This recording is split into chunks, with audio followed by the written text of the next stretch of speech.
Fala galera, prova da PGDF chegando e a gente está aqui para fazer a nossa revisão. A gente vai ter o aulão de véspera presencial em Brasília, um dia antes da prova, e antecipadamente nós estamos disponibilizando alguns vídeos mais curtos, bem objetivos, com temas selecionados, e esses vídeos estão indo inclusive para o YouTube, tá? Então a gente está antecipando aí alguns temas do aulão de véspera para que vocês, antes mesmo da própria véspera da prova, já tenham acesso a uma revisão de temas importantes, tá? Hoje, agora, eu vou tratar com vocês sobre temas de direito constitucional. Eu vou fazer aqui dois blocos de 15 minutos, certo? Então, coisa bem rápida e bem objetiva. E eu selecionei dois temas que não são temas muito curtos, então eles vão ocupar bem o nosso tempo aqui. E são temas que o CESP gosta muito de cobrar, tá? Então, por isso que eu resolvi trazer aqui para a nossa revisão de véspera nesses dias que antecedem o nosso aulão em Brasília, tá? Então, bem, vamos iniciar. Os temas que eu selecionei para a gente tratar aqui foram métodos de interpretação da Constituição e processo legislativo. Dois temas muito cobrados em prova e a parte de métodos de interpretação constitucional, o CESP vem cobrando aí nas provas mais recentes de procuradoria. Caiu até mesmo em segunda fase. Então a gente tem que fazer uma revisão rápida, mas com bastante conteúdo sobre esse tema, tá? Processo legislativo também, mas é um tema que cai praticamente em toda a prova. Então vamos lá, iniciando por métodos de interpretação da Constituição. A primeira coisa aqui sobre os métodos interpretativos na hermenêutica constitucional é saber que os métodos são, digamos assim, são o mapa para a interpretação.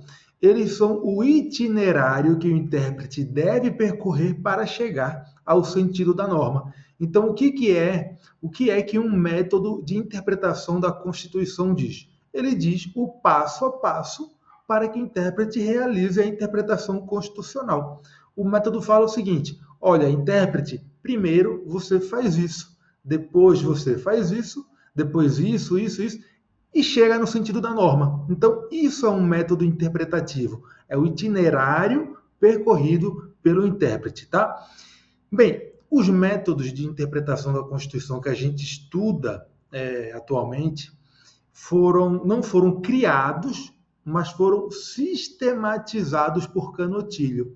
Então, o Canutilho foi o cara que fez o favor para a gente de sistematizar tudo e deixar tudo organizadinho para a gente estudar. Por conta disso que ele fez, os métodos são muito cobrados nas provas de concurso. E quais são os métodos? Vou jogar na tela para vocês, para a gente acompanhar aqui. Olha só, tá bem aí já?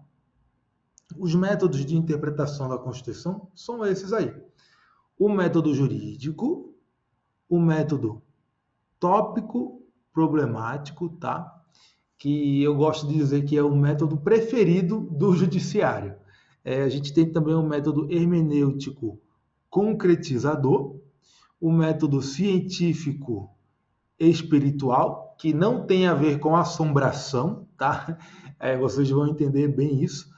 A gente tem o normativo estruturante e o método da comparação constitucional. Vamos iniciar pelo método jurídico, tá? O método jurídico, ele é o método mais simples de todos, tá? É o método ordinário de interpretação da Constituição. O método jurídico, ele fala o seguinte: ele considera a Constituição igual a qualquer lei. Então, ele aplica na interpretação constitucional os métodos clássicos de interpretação jurídica. Método gramatical, método histórico, método teleológico e por aí vai, tá? Esse método já foi cobrado em prova. Deixa eu ver se eu trouxe aqui para a gente uma questão de prova passada. Vamos dar uma olhada aqui, porque eu confesso que nem lembro. Coloquei, tá? A questão CESP, cobrada numa prova do TJ do Distrito Federal em 2014. Olha só. Ele fala aqui, a questão fala: conforme o método jurídico ou hermenêutico clássico, a Constituição deve ser considerada como uma lei e, em decorrência, todos os métodos tradicionais de hermenêutica devem ser utilizados na atividade interpretativa, mediante a utilização de vários elementos de exegese, tais como o filológico, o histórico, o lógico e o teleológico. Enfim, os métodos tradicionais de hermenêutica são utilizados quando a gente aplica o método hermenêutico clássico de interpretação constitucional. Tá? Seguindo, a gente vai para o método que eu costumo dizer que é o método favorito dos juízes, o método favorito do Poder Judiciário. Por quê? Porque ele é muito conveniente. Ele permite que a Constituição, que as normas, sejam manipuladas de acordo com a solução que se considera justa para aquele caso concreto analisado. Bem, o método tópico problemático, ele é aquele método, e aí vocês já devem ter ouvido falar nessa definição. É aquele método em que o intérprete parte do problema para a norma. Tá? Mas o que significa partir do problema para a norma? Nesse método, o intérprete, como ele parte do problema para a norma, ele dá primazia ao problema, ele dá primazia à solução do problema. A prioridade dele é encontrar a melhor solução para aquele caso que é apresentado a ele. É isso? Isso é o que importa para ele.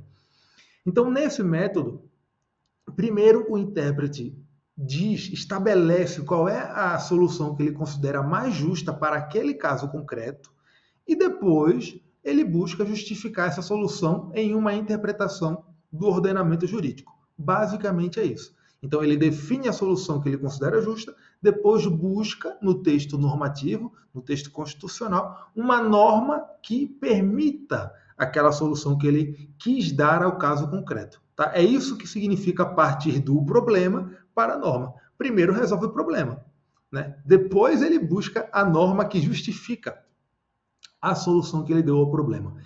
Mas olha só, como é que ele faz essa ligação entre a solução que ele deu para o problema de um lado e a norma que ele depois foi buscar para justificar aquela solução? Como é que ele faz essa ligação, esse link? Tem que ter uma ponte entre os dois, senão fica solto. Ele faz essa ligação por meio do que se chama de topos. Tá? Topos é um argumento com validade universal. Tá? É um lugar comum. Tá? Na prova pode aparecer com esse rótulo, né? com essa expressão. Lugar comum. Um argumento com validade universal.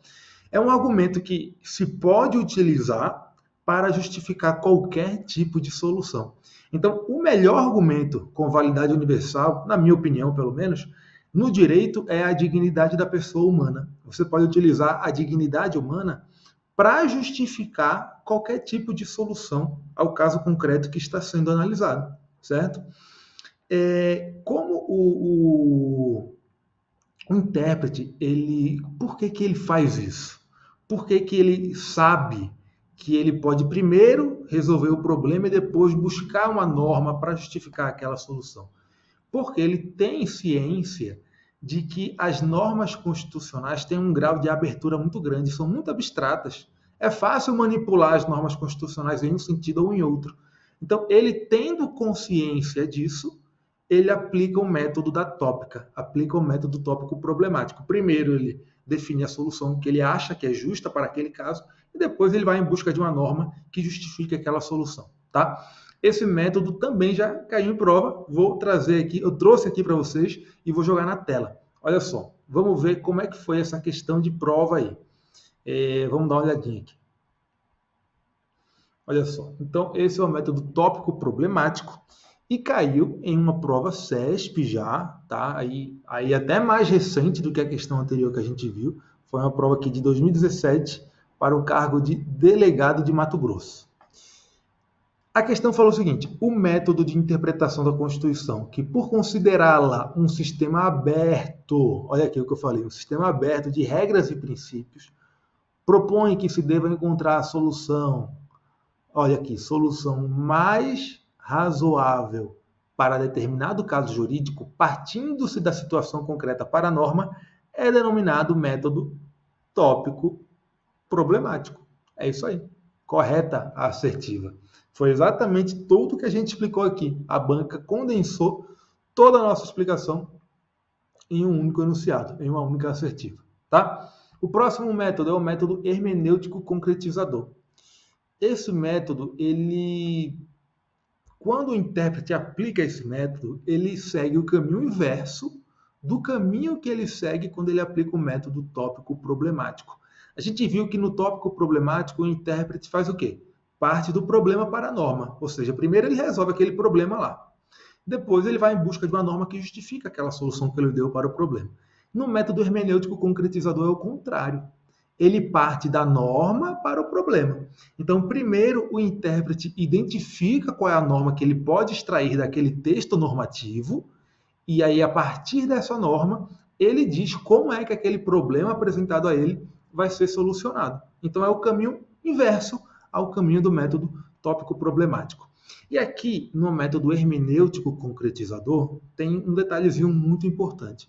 Essa atividade interpretativa que o intérprete realiza quando ele aplica esse método é feita em um sistema, por um mecanismo que é chamado por esse método de círculo hermenêutico. O que acontece é o seguinte: no método hermenêutico concretizador, o intérprete ele leva em consideração o contexto em que ele está inserido para realizar a interpretação. E aí ele fica realizando um movimento circular. Ele fica indo do contexto que ele está inserido para a norma, para o texto da norma. E depois ele volta para o contexto em que ele está inserido e volta para o texto da norma. E ele fica realizando esse movimento circular para quê? Para amadurecer a sua interpretação. Ele fica realizando esse movimento circular até que chegue em um ponto em que ele diz: opa, agora eu encontrei o sentido da norma. Agora eu sei qual é a norma que eu posso extrair desse texto, tá? Nesse contexto em que o intérprete se encontra e que ele leva em consideração para realizar a interpretação no círculo hermenêutico, o que é que está inserido? Está inserido a realidade social em que o intérprete está inserido, tá? Nesse contexto, além da realidade social, também o próprio problema apresentado ao intérprete está inserido, e as pré-compreensões de mundo do intérprete, ou seja, toda a bagagem do intérprete está ali naquele contexto. E ele leva tudo isso em consideração para extrair do texto normativo o significado da norma. Tá? E ele faz isso nesse sistema chamado de círculo hermenêutico, nesse mecanismo do círculo hermenêutico. Tá? Isso aí foi cobrado, se não me engano, na segunda fase do concurso da PGE Paraíba, tá? E não faz muito tempo, Banca CESP, tá certo? Então, seguindo, o próximo método que a gente vai ver aqui, deixa eu ver aqui, deixa eu jogar na tela para a gente, vai ser o método. Olha aí, aqui eu até ilustrei para vocês o círculo hermenêutico. Isso aí que está na tela é o círculo hermenêutico, tá? Ilustrado por mim com, né, muita maestria, digamos assim, mas é isso que é o círculo hermenêutico. O intérprete parte do seu contexto para o texto da norma e volta, e fica fazendo isso, tá, até amadurecer, tá, e extrair do texto da norma o significado da norma. Seguindo, o próximo método é o método científico espiritual. Eu falei para vocês no início do vídeo que esse método não tem nada a ver com assombração, não tem nada a ver com espíritos no significado de alma penada, tá? Não é isso. Um método científico espiritual, nesse método, essa expressão espiritual ou espíritos significa os valores da comunidade, tá?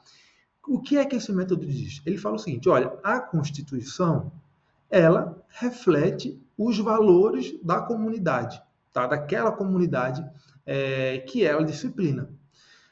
Como ela reflete os valores daquela comunidade, ela naturalmente é o principal instrumento de integração daquela comunidade. O intérprete, então, quando realiza a interpretação constitucional, ele deve fazer o quê? Ele deve levar em consideração os valores dessa comunidade, né, os espíritos dessa comunidade, e se colocar na posição de um integrante dessa comunidade. Então, a interpretação constitucional, quando o intérprete aplica esse método, leva em conta os valores daquela comunidade. Tá? E tem um detalhe: os valores eles são mutáveis, eles não são eternos. Os valores da época de criação da Constituição não serão os mesmos valores que perdurarão na comunidade para sempre. Por conta disso, a aplicação desse método interpretativo faz com que a Constituição se torne dinâmica, tá? É muito importante ter isso em mente. Passando aqui para o próximo método, o que nós temos é o seguinte. Antes nós temos uma questão de prova, tá? Tinha até esquecido. Nós temos uma questão de prova CESP de 2009, uma questão que caiu na prova da PGE Pernambuco, tá? Que tratou desse método. Olha só essa questão. De acordo com o método de interpretação constitucional denominado científico-espiritual, a Constituição é instrumento de integração. Né? Perfeito, foi o que a gente viu. Não apenas sob o ponto de vista jurídico formal, mas também e principalmente em perspectiva política e sociológica. Porque a Constituição reflete os valores da comunidade.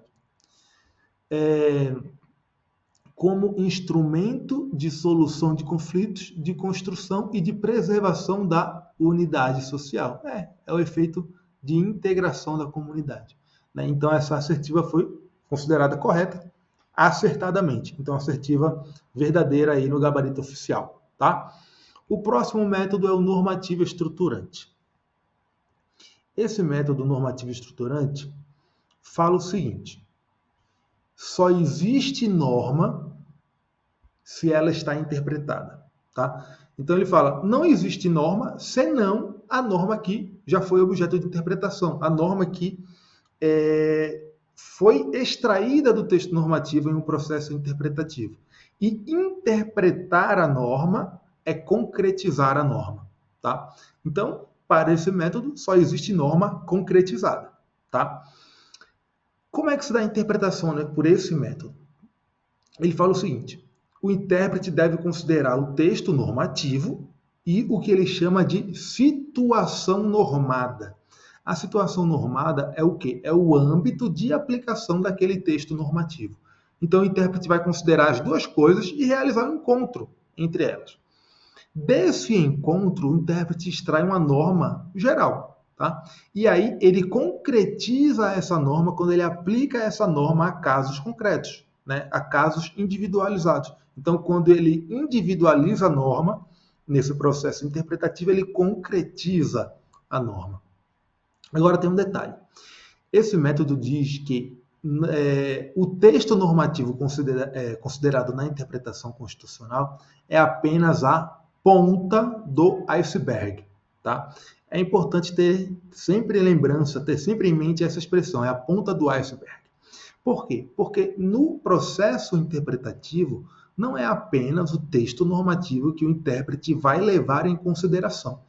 Ele vai levar em consideração tudo o que compõe o ordenamento jurídico, e não apenas o que está positivado, mas também, por exemplo, trabalhos doutrinários. Então, ele vai levar em conta as normas positivadas, constitucionais e infraconstitucionais, as produções doutrinárias, a jurisprudência, os trabalhos acadêmicos e por aí vai. Tá? Então, tudo ele considera, não é só o texto normativo. O texto normativo é só um detalhe, é só a ponta do iceberg. Tá bom?